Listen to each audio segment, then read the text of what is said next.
নমস্কার, সাবনাভিক নিউজ নেটওয়ার্কে স্বাগত। গাড়ির সামনে নকল পুলিশের স্টিকার লাগিয়ে ব্যারাকপুর শিল্পাঞ্চলে তোলাবাজি করে বেড়াচ্ছে এক পুলিশ অফিসার।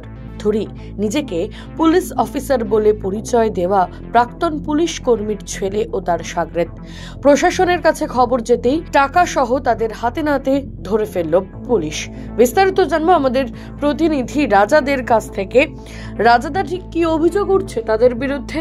দেখো, যেটা জানা যাচ্ছে প্রাক্তন পুলিশ কর্মীর ছেলে নীলাদ্রি সরকার ওরফে সোনা, সে পুলিশের স্টিকার লাগানো নীলবাতি গাড়ি নিয়ে বিভিন্ন জায়গায় তোলাবাজি করতো পুলিশের থেকে। সেই জায়গা থেকে কিন্তু পুলিশের কাছে এই খবরটা আসছিল এবং গত কয়েকদিন আগেও কিন্তু পুলিশের কাছে এই খবরটা এসছে।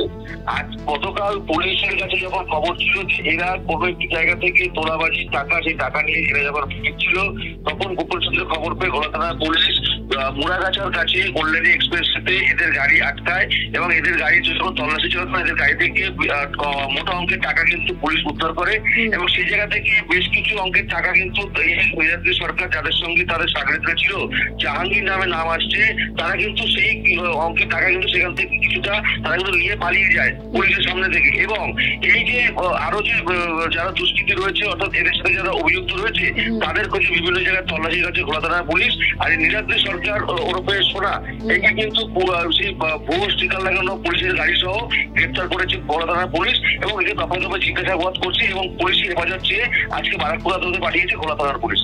অনেক ধন্যবাদ রাজাদার, সঙ্গে থাকো। যেমনটা আমরা জানতে পারলাম, দীর্ঘদিন ধরে ব্যারাকপুর শিল্পাঞ্চলের বিভিন্ন জায়গায় ভুয়ো পুলিশের পরিচয় দিয়ে তোলাবাজি করত সোদপুর প্রিয়নগরের বাসিন্দা নীলাদ্রি সরকার নামে এক ব্যক্তি ও তার শাগরেদরা।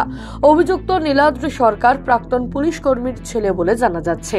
ঘোলা থানার অন্তর্গত কল্যাণী এক্সপ্রেসওয়ের ধারে বিপুল টাকা নিয়ে নীলাদ্রি সরকার এই পুলিশের গাড়ি নিয়ে ফেরার সময় ঘোলা থানার পুলিশ অভিযান চালিয়ে তাদেরকে আটক করার চেষ্টা করতেই ঘটনাস্থল থেকে দুজন অভিযুক্ত পালিয়ে যেতে সক্ষম হলেও পুলিশের হাতে ধরা পড়ে নীলাদ্রি সরকার ওরফে সোনা।